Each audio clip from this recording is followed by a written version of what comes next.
Today is Monday, November 17th, 2025. This is Quick Start from CBN News. I'm Dan Andros. A miracle Bible is found. We'll have that top story and more on today's podcast, where we bring you news from a Christian perspective. Don't forget to subscribe and leave a rating. You can email us as well. quickstartpodcast@cbn.org. That'll get right to our inbox. And we're glad you're here with us, getting through the news of the day, as we do each and every weekday. We're here bright and early, and with me today, CBN's Billy Hallowell, and we're looking at a lot on the podcast today on the focus story.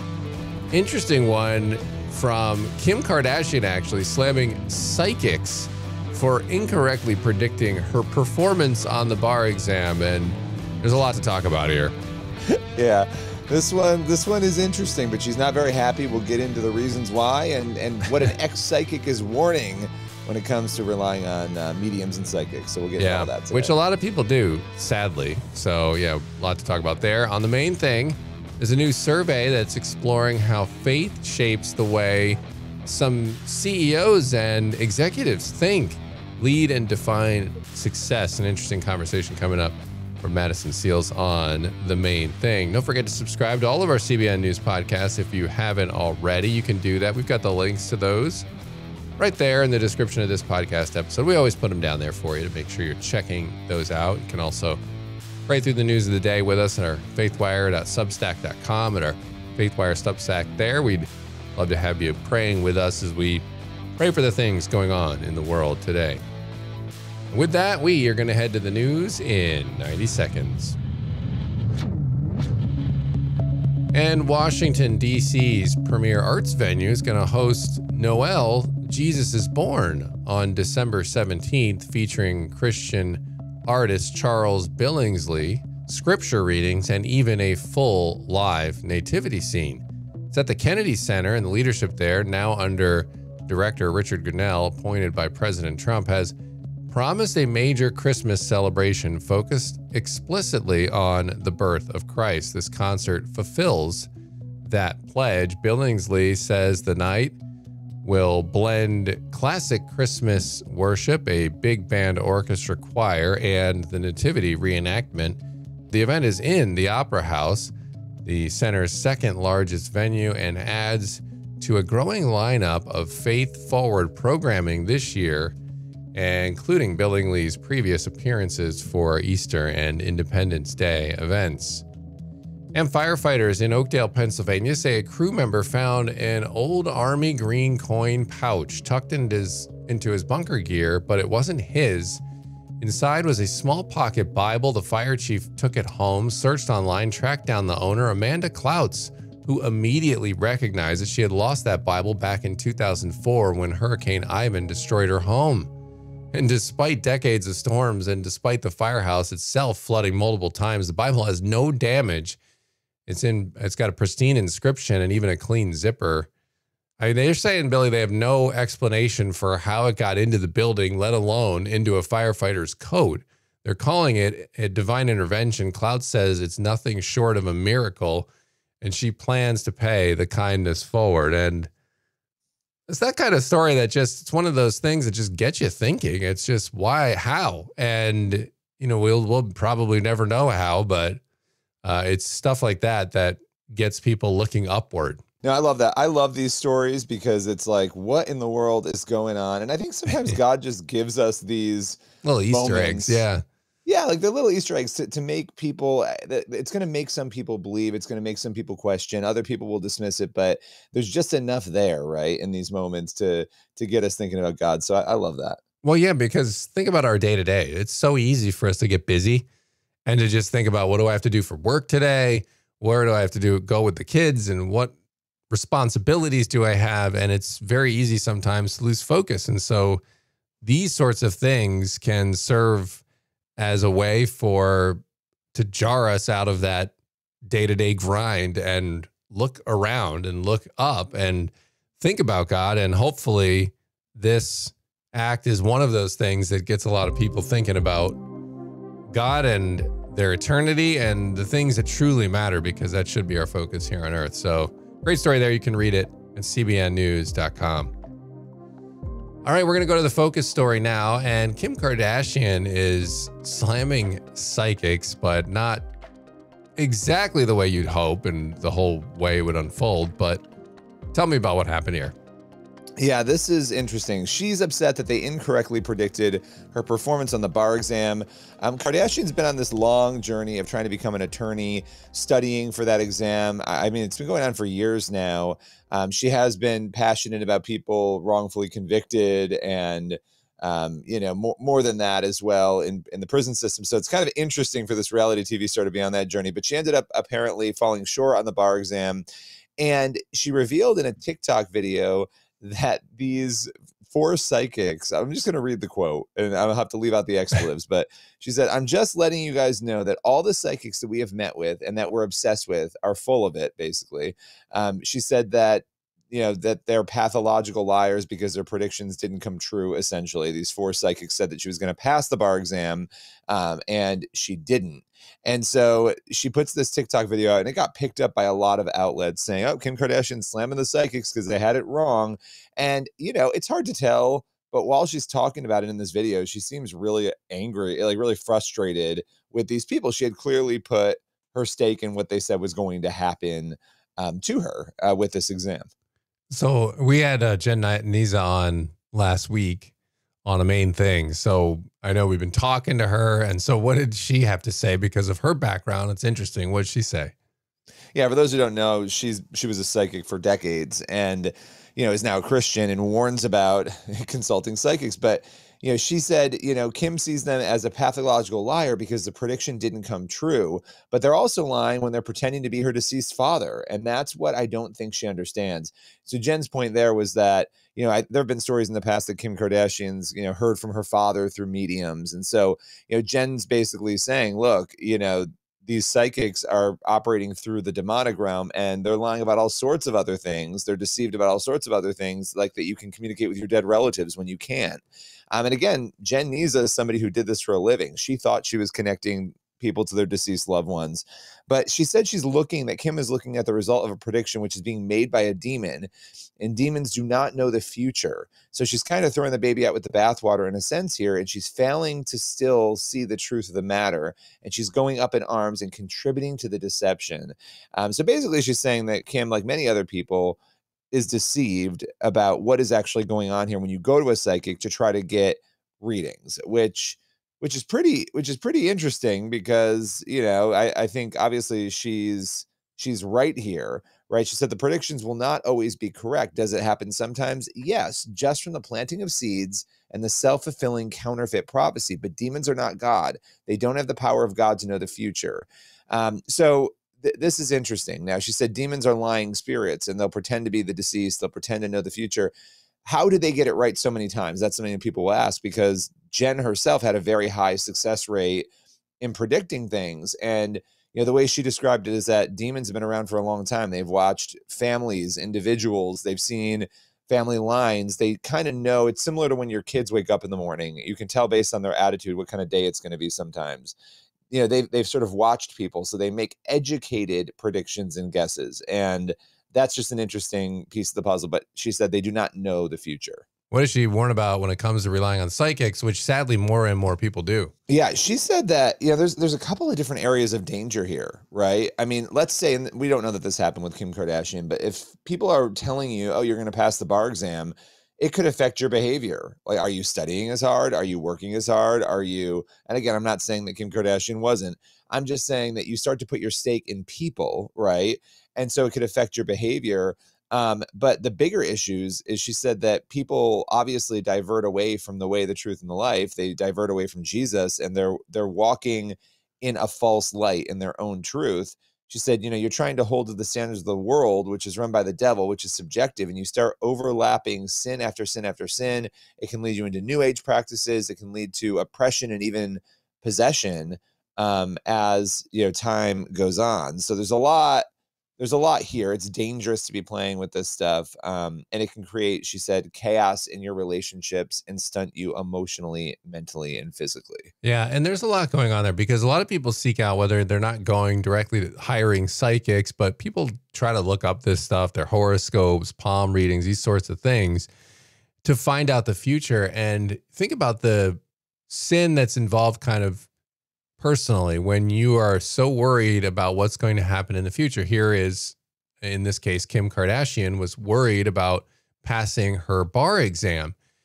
What benefit does it give you to know whether or not you, even if you could know, to know whether or not you're going to pass it, right? Like, this is a lack of trust. It's a lack of faith inherently at this. And so as Christians, when we're looking at this, if we're worried about something that we have coming up, whether it's a big test or it's a big presentation at work, or you're trying to land that big client, whatever it might be, if you are like, I need to know the answer now, this is a lack of trust in God. And you are trying to figure out something and take a shortcut to something and to not trust. And that lack of trust there is ultimately a worship problem. It is a sin problem. And so I think if we can take anything away from this, right? I mean, some people will just laugh at this story, but I think it's a warning to us to say, hey, like, let's not worry about what the future holds because God holds it in his hands. Yep. And I think that human nature is to want to know these things, right? But we're called to we're called to trust. And so that's why this is so deceptive and dangerous. And it's not to attack Kim Kardashian. I hope that everybody understands the dangers, the doors that you're opening up here and the chaos that you're opening up. Yeah. I mean, that's why we cover these stories. Yeah, absolutely. And I think Kim's been, at least in the past, open to faith. So, I mean, there's probably a lot of people. I mean, the new age type world is out there in the Christian sphere. And so I think it's something that we need to be aware of and warning about, because there might be somebody in your circles who's dabbling in this stuff and you might not be aware of it, but we need to know what to do and say if we come across it. So appreciate you bringing that one to the podcast today. And that's going to lead us to the main thing now. And a new survey explores how faith shapes the way CEOs think, lead, and define success. Mike Sharrow, CEO of C12 Business Forums, talked to Madison Seals about how leaders can lead more effectively in today's culture. That's today's main thing. Barna Group and C12 Business Forums released a new study called Faith Forward CEOs. Mike, can you talk about the purpose of this study? Absolutely. So partnered with Barna about a year ago, because we do work with thousands of Christian CEOs. We wanted to really understand what is the difference of the psychology and the practices and how people view their work based upon whether or not they are in senior leadership or not, and then whether or not they are people of faith or not. And really just wanted to get curious on, does it make a difference? Where does it make a difference? How does it manifest, to help us know how to serve that audience better? Yeah. And can you tell me, for those who aren't familiar with it, just a little bit more about what you do at C12 Business Forums? Yes, for context. So we run a global community of Christian CEOs and owners. We serve about 5,000 leaders who meet in groups in cities all around the world with this idea of how do we build a great business, but do it for a greater purpose? And how does our faith in Christ manifest in the way we do business? And so that's for 30 years, we've served that audience well. And what we found is that about 85% of the people we talk to before they join a group, we're oftentimes introducing them to the idea that their faith and their work should make a difference. And we were curious as what is that psychology? So we asked Barna, saying, hey, we can survey our own people. We know what they think. We want to know who we're not serving and how those people think. And so they were great partners to say, okay, let's create a strategy and let's go really learn from the market and find out how are people thinking today based upon generations, stages, and then fascinating in American context, not just do people identify as Christian on like a census, but are they practicing that faith? Because in our cultural Christianity moment, some people may identify as Christian just because they're not Muslim or not Buddhist, but it doesn't mean they're actually like following the ways of Jesus. So it's a great partnership to dig into that data. Yeah, absolutely. And one of the things that you mentioned, and one of the study's findings that really stuck out to me, is that even CEOs who claim no religious affiliation at all are more likely to prioritize daily emotional and spiritual wellness than self-identified Christians who don't actively practice their faith. So can you talk about that a little bit more, some of the maybe surprising results of this? Yes. So in one sense, something was encouraging. It absolutely said that worldview does matter, but only matters when it's connected to practice, which, shouldn't be rocket science, but it is encouraging and convicting, because essentially what emerged in the data was a significant number of people who were quick to check the box, yes, I'm a Christian. But when it came to actual beliefs and practices of whether that's engagement with local church, reading their Bible, prayer, etc., when they'd say, no, I don't really do those things, the people who said, yes, I'm a Christian, but I don't practice or follow the teachings of Jesus or study the teachings of Jesus, they were actually more pagan, more selfish, less virtuous than the honest atheists who are like, no, I'm not really into religion, but I still think, human dignity matters, or I still think ethics matters. And so it was a surprising polarity gap it kind of revealed. And so the positive part was it said, man, Christian faith, when it's matched with practice, really does transform values and behaviors and even performance. And so there's some really fascinating data around those who do not just believe, but practice their faith. It truly changed the way they think about business and leadership.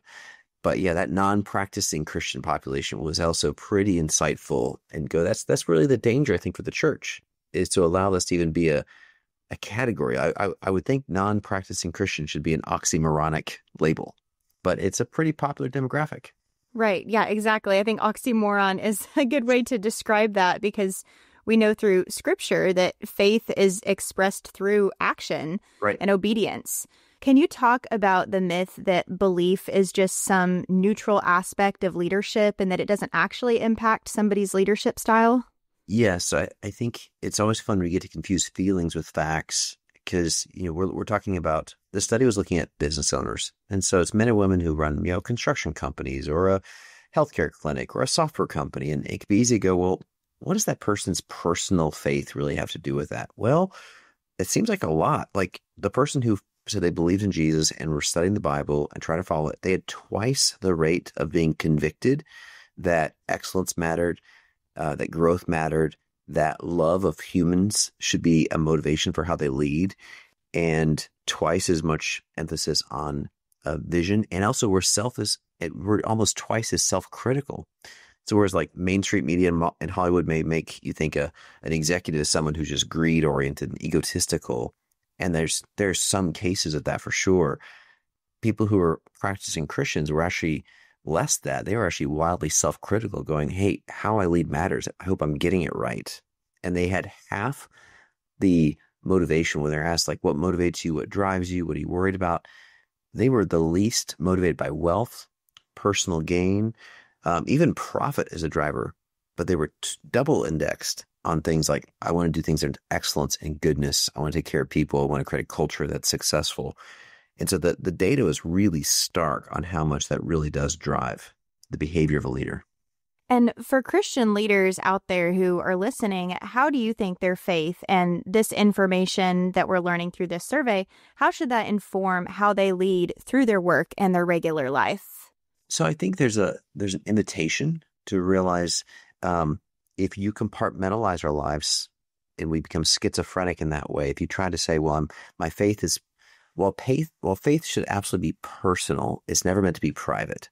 And when we do compartmentalize it, it manifests in all sorts of dysfunction. And so the last thing the world needs is more self-professed, non-practicing Christians. And to realize you may actually be jeopardizing the very reputation of Christ. We know that we're called to do all things as unto Christ and have a sweet aroma in the marketplace. And if you don't bring your faith to bear in your leadership, you're probably actually misrepresenting Christ. On the contrary, it should be encouraging to know not only do we have this data that says when someone's a practicing Christian, their motivations are different, they lead differently, they think differently, but I've got other data from the thousands of companies we work with that say when you do that well, that engine doesn't come at the cost of professional success. It oftentimes leads to things like having workplaces that have higher workplace engagement, lower turnover, more flourishing workplace cultures. It leads to lower rates of litigation and defects. It actually leads to a more quality business. Like the Judeo-Christian values of our country really actually depend upon leaders having a moral compass and a virtue drive. And the reality is it's pretty hard to have one without the gospel. The gospel's like the fuel for those ideas and those truths. And so I hope listeners, if they're in business and they look at this data, it should be convicting to go, okay, am I actually a practicing Christian? And how is that changing what motivates me and how I lead? And if I'm someone who would be quick to say, I think I'm a Christian, but I don't think about it at work, then maybe business becomes a gymnasium of your faith, a place to, as Paul says, I work out and walk out my salvation daily. And I think we should do that daily during the work hours. Yeah, absolutely. Great reminder. Is there anything else that you think that people should know or be aware of or learn from this survey? I think it just can't be understated enough that what you believe matters, that worldview matters, but worldview only matters when it's connected daily. And most Christians spend most of our time at work. And what a fantastic arena to work out your salvation and to really think through every business decision and business issue as a chance to go, how is my faith connecting to that? And that's part of our testimony, part of our Christian witness, but it also transforms culture. And so when we bring our whole self to work, including our faith, it brings a chance to advance the gospel in the marketplace, and I believe that can change the world. And so I hope it's encouraging and invitational to people to bring their whole self, including their faith in Jesus Christ, to the daily work. All right, Madison, appreciate that conversation there. And that's going to leave us with time on the podcast today for one last thing. Yeah, this one's simple. It's Psalm 118:8. It is better to take refuge in the Lord than to trust in man. Simple truth, right? Don't trust in man, trust in God. Yeah, right. Absolutely. And thinking about that Kim Kardashian story and like trying to figure out the future and trying to find out what happens. Instead, just take refuge in the Lord, trust in him instead of what our feeble minds worry about constantly. So that's where we're going to leave it on today's episode of the Quick Start Podcast. As always, get on over to cbnnews.com and faithfire.com for more news from a Christian perspective. Lord willing, at Creek Don't Rise, we'll be back here tomorrow with more. God bless. See you then.